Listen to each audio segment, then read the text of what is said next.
अच्छा साहिबा, ये बताएं कि शायरी तो और भी बहुत सी ख़वातीन कर रही हैं, आपकी जो काबिल ज़िक्र बात लगती है, नुमाया वस्फ़ लगता है, वो ये है कि आप बच्चों के लिए भी बहुत कुछ कर रही हैं, उस दौर में जब लोग अपने बच्चों के लिए कुछ नहीं करते।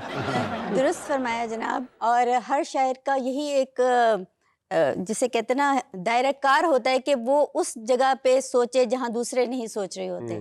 तो इनफरादियत और दूसरा ज़रूरत और बच्चों का प्यार मुझे इस तरफ ले आया। और जब मैं बच्चों को पढ़ाने, अपने बच्चों को पढ़ाने जब बैठती थी और मुझे कोई अच्छी नज़्म नहीं मिलती थी नए शायरों में से, तो फिर मैंने सोचा फिर मैं ही कुछ करती हूँ। अच्छा साहिबा, मेरा ख्याल है कि आपने लिखने की इब्तदा जो की थी वो अपने वालिद साहब के नाम खत लिखा था आपने। जी जी बिल्कुल। तो आपके वालिद उसी घर में रहते थे, तो फिर खत भेजने की क्या जरूरत? बिल्कुल दुरुस्त फरमाया। मेरा पहला इश्क, जिसे कहते हैं ना शायर कैसे बने, आपको इश्क हुआ होगा जो आप अक्सर पूछती हैं।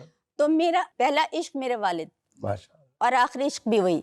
हाँ। और मैं उनकी तो तवज्जो, शौहर फारिग है? शौहर उन्हीं के ज़ुमरे में आ जाते, वो उन्हीं की पसंद है मेरे शौहर। आपके बच्चों के वालिद हैं ज़ाहिर हो। जी बिल्कुल ऐसे। हम लोग 6 बहन भाई थे, 5वें नंबर पे मैं थी और मैं बहुत रिजेक्टेड चाइल्ड थी। तो मैं समझती थी कि मैं अपने वालिद के सामने कैसे नज़र आऊँ कि उनको नज़र आए कि 5वें नंबर पे कोई बैठा हुआ है, क्योंकि छोटी वाली मेरी सबसे जो थी वो लाडली थी। तो मैंने कहा कि बस कुछ ऐसा करना चाहिए जो इनको पसंद हो। तो ये ख़त बड़े संभाल के रखा करते थे, इंडिया से आया करते थे, मेरे वालिद को आगरा से ख़त आया करते थे, वो बहुत संभाल के एक तार के अंदर रखा करते थे, वो एक पोस्ट कार्ड हुआ करते थे। मैंने कहा ये तो आपकी वालदा हर खत को चेक किया करती थी वो पहले? सर पोस्ट कार्ड पे तो सभी कुछ लिखा होता है, वो तो अच्छा, सभी वो डाकिया तक चेक कर लेता था। ये भी शफाफियत का आलम ये जी था कि जी पोस्ट कार्ड पे सब कुछ नजर आ जाता था। बिल्कुल। चले जी, कुछ इनायत तो करें ना, फिर बातें जी तो चलती बिल्कुल। रहेंगी। फिरते हो जो तन्हा तन्हा, इसका नाम मोहब्बत है। आहा, फिरते हो जो तन्हा तन्हा, इसका नाम मोहब्बत है। खुद ही खुद से बातें करना, इसका नाम मोहब्बत है। बहुत शुक्रिया। बहुत अच्छे। पूछ रहे हो दुनिया से तुम क्या तरियाक उदासी का, आहा, पूछ रहे हो दुनिया से तुम क्या तरियाक उदासी का, मैंने इसको बरसों झेला, इसका नाम मोहब्बत है। वाह जी वाह। इसका नाम मोहब्बत है, लाख जतन कर डालो इसको अपने बस में करने का, देगी तुमको आखिर धोखा, इसका नाम मोहब्बत है। वाह जी वाह। ये जो मुझको सारी दुनिया अपनी दुश्मन लगती है, अच्छा अच्छा अच्छा अच्छा, इसका नाम मोहब्बत है।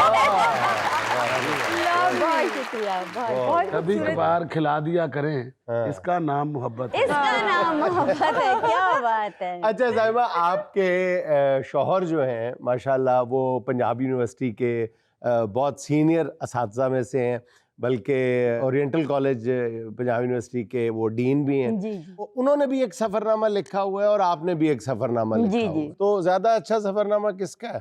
सर मेरा। ये तो दोनों का सफर एक ही अच्छा। मंजिल की जानब है। क्योंकि मैंने अच्छा, आप तुर्की अंदाजा लगाएं कि मुझे आपके सफरनामे का नहीं पता, उनके सफरनामे का पता है कि वो जापान का है। आपके चाइना का तो नहीं है? नहीं, मेरा तुर्की का है। तुर्की मेरा का और है भी तुर्की बतुर्की, इसलिए मैंने तुर्की बतुर्की आपको जवाब दिया कि मेरा। साइमा जी, हमने तो 4 मौसम सुने थे, ये आपने 5वां मौसम कहाँ से निकाल लिया है? ये जो आपकी बुक का नाम है 5वां मौसम। जी हाँ, इसका जवाब भी मैं शेर में दूंगी कि 4 मौसम का तसलसल तो बहुत देखा है, 4 मौसम का तसलसल तो बहुत देखा है, मेरे सरकार मेरा 5वां मौसम हो तुम। क्या बात है जी, क्या बात है। अल्लाह बहुत शुक्रिया। यानी तुम किसी कतार शुमार महीने 4 मौसम हो गया तो खत्म और बात। क्या, हाँ जी बिल्कुल ऐसे ही। बेचारा रोटी मांगे नहीं तो 5वां मौसम है, कपड़े मांगे नहीं तो 5वां मौसम है। साइमा जी, आप हमें अपना वो कलाम अनायत करें जिसने सबसे ज्यादा शोहरत पाई है। सेनेटर मुश्ताक के लिए अभी मैंने लिखी थी, जिसकी मिलियंस में व्यूअरशिप गई थी। हमारे जुनेद साहब ने उसको पढ़ा था और कमाल पढ़ा था। और इतने जुनेद साहब भी किसी दी शायरी नहीं छाड़ते। माशाल्लाह सारे वायरल हो जाते हैं, ये भी बड़ी क्वालिटी। सारे शायर कहते हैं बड़ा भूखा शोधा पाई। आप यकीन करें कि सेनेटर मुश्ताक साहब ने मुझे तलाश किया उसके बाद। और मुझे मैसेजेस आए कि वो आपको तलाश कर रहे हैं कि इनका मुझे नंबर दीजिए, मैं इनका शुक्रिया अदा करना चाहता हूँ। तो मेरे ख्याल से कि इसका शुक्रिया जुनैद साहब को जाना चाहिए, क्योंकि मैं जब वो लिख रही थी तो मुझे दिल चाह रहा था कि जुनैद साहब उसको पढ़ें। वाओ। तो वो उसका एक शेर मैं पहला आपको सुना देती हूँ जो भी वायरल हुई है। लगता है कि एक साहिब किरदार तुम ही हो, लगता है कि एक साहिब किरदार तुम ही हो, हर हर्फ सताइश के भी हकदार तुम ही हो। वाह, वाह। बहुत अच्छा। और मेरी गज़ल जो मशहूर हुई थी शुरू में तो वो थी कि अधूरेपन की रफ्ता रफ्ता ये तकमील करती है, हाँ, मोहब्बत जिंदगी को हुस्न में तब्दील करती तब्दील है। करती है। अच्छा, अच्छा। कभी सोचा भी है तूने कि वो मगरूर सी लड़की, कभी सोचा भी है तूने कि वो मगरूर सी लड़की ना जाने क्यों तेरे हर हुक्म की तामील करती तामील। वाह वाह है। वाह, क्या कहने। जी हाँ, और नहीं रोती है अब वो बंद कमरे में कहीं घुटकर, वो अपने आंसुओं को शेर में तमसील करती है। हाँ, वाह। शेर में वो अपने तमसील आंसुओं करते। को कथारसिस। हाँ, Beautiful. तो ये मुझे जब मैं स्टूडेंट्स को पढ़ती हूँ तो वो साथ साथ मेरे पढ़ रहे होते हैं, मुझे बहुत अच्छा लगता है कि उन्होंने तो याद इस सफर का आगाज कब हुआ था? बड़ा रिवायती सा सवाल है, लेकिन इससे बहुत कुछ अंदाजा लगाने में आसानी हो जाती है शख्सियत का। इस किस सफ- उम्र में आपने शायरी शुरू की थी? जी, शायरी भी मैंने अपने वालिद के लिए ही शुरू की थी। उनको मुशायरे बहुत अच्छा लगा करते थे। वो जो अब्बा के लिए पहला शेर कहा होगा वो तो वही कहा होगा ना, भूल न जाना फिर पप्पा नौरस लेकर घर आना। दुरुस्त कहा। वो अगर मैं कहती तो वो ना लेके आते, क्योंकि वो बड़े जालिम महबूब हुआ करते थे। और वो जालिम महबूब का इस तरह कि वो सितम शियार हुआ करते थे, वो ज़रा लिफ्ट कम देते थे, तो उनके नज़रों में आने के लिए मैं फिर शायरी किया करती थी। तो समझिए कि 7 साल की उम्र में मैंने पहला शेर बोला। 7 साल की 7 उम्र? साल की उम्र में। बड़ी बात है ओए होए, कि इनके फादर को मुशायरे पसंद थे, तो मुश- 7 साल की उम्र में शायरी कर जी डाली। हाँ। 7 साल ਦੇ ਸੀ ਸਾਡੇ ਕੋਲ ਰੋਟੀ ਨਹੀਂ ਸੀ ਮੰਗੀ ਜਾਂਦੀ है ना। ਨਾ ਮੈਂ ਲੋਤੀ ਦੇ ਦੇ ਉਹ ਚਪੇੜਾਂ ਪੈਂਦੀਆਂ ਸਹੀ ਬੋਲ पहली नज्म या गजल नहीं, लेकिन इब्तदाई गजलों में से, नज्मों में से कोई इनायत करें। जी, कुछ गलत फैसलों के साथ जिए, कुछ गलत फैसलों के साथ जिए। नहीं, हम शादी की बात नहीं पूछता रहे। जी, मैं वो फैसला मेरे अम्मा अब्बा का था, इसीलिए मैंने कहा कुछ गलत फैसलों के साथ जिए फिर भी हम हौसलों के साथ जिए। हाँ, बहुत ये अब शादी आ गई। फिर भी हम हौसलों के साथ जिए, बारिशों से भी दोस्ती रखी और कच्चे घरों के साथ जिए। हाँ, बहुत अच्छा। आपकी जिंदगी में, जैसे आपकी बातों से भी पता चल रहा है कि आपके वालिद साहब का बहुत गहरा असर है, तो उनके लिए आपने लिखा भी कुछ होगा जरूर। जी बिल्कुल लिखा।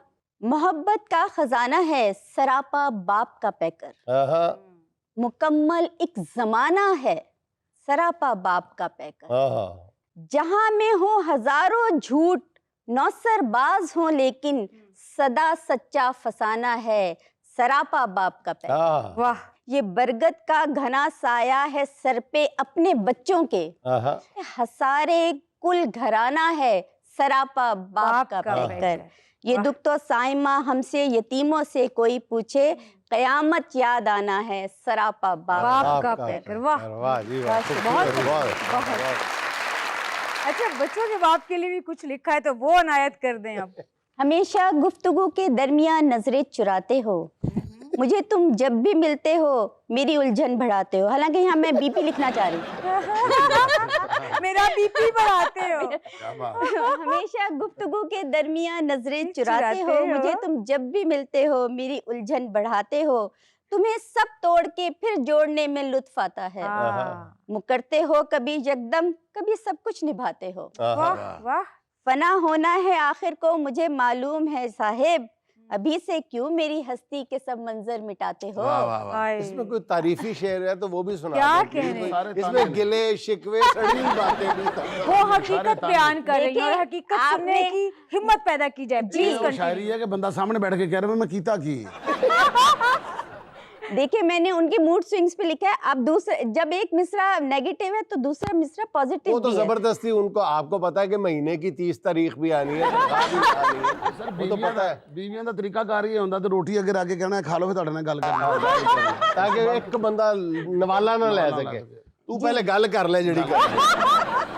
कभी उम्मीद के जुगनू फजा में छोड़ जाते हो, आहा, कभी तुम चांद बन के आसमां पे जगमगाते हो। वाह, हमारा इश्क लगता है मुकम्मल हो नहीं सकता, कभी मैं रूठ जाती हूँ कभी तुम रूठ जाते हो, ओए होए कभी लगता है तुम सब झूठ कहते हो फरेबी हो, कभी तुम सच के सारे भेद मुझ पे खोल जाते हो। वाह ये किस बंधन में बांधा है समझ में कुछ नहीं आता, सरापा अजनबी बनकर मुझी में आ समाते हो। वाह मुझे मालूम है कि साइमा शोला सिफत हो तुम, मगर मैं मोम की गुड़िया हूँ ये क्यों भूल जाते हो। beautiful. इसमें मुझे अभी तक नहीं मिसरा मिल रहा, जो सब कुछ आपने अपने वालिद साहब के लिए कहा वो बच्चों के वालिद के लिए कहाँ चला गया? इसमें भी अपनी तारीफें हैं, अपनी जी। कि मैं मोम की गुड़िया, अच्छा चले तू पत्थर का मुजस्समा। आहो, अगर आपको इतना हो रहा है ये तो बाहर मैं जाके करते हो मैसेज और फोन। हाँ। बताओ ये नंबर किसके छुपाते हो?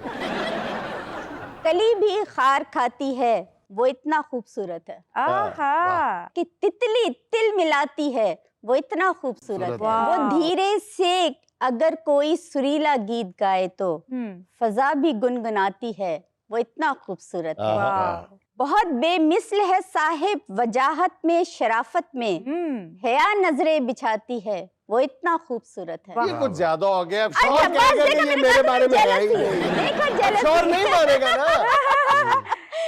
शौहर की आदत है यकीन ना करना, तो आहा। वो अपने जज्बात का इजहार करें। आप प्लीज मैं जो भी कंटिन्यू मांगती हूँ वो अच्छा, दे देता है, वो इतना अब खूबसूरत। अगर मैं तनकीद करूंगी फिर ये बोलेंगे चलें जी अगर एक ये ऐसा है तो फिर ऐसा ही नहीं सही। आप तनकीद कर दें, अच्छा कर दें आज। मुझे तुझे हलाल है मुझ पर हराम थोड़ी है, ये इश्क सोच समझ का गुलाम थोड़ी है। अच्छा,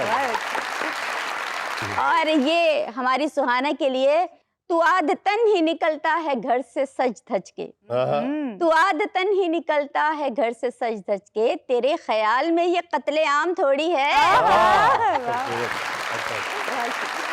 जी आपने मेरी इतनी तारीफ की है, अब मैं जवाब में आपसे सवाल पूछ लेती हूँ। जवाब में सवाल। हाँ, इसमें मैं आपको 4 ऑप्शंस भी दूंगी। सवाल ये है, ये 4 सिंगर आपका कलाम बगैर इजाजत के गा लें तो किसकी खिलाफ कार्रवाई करेंगी?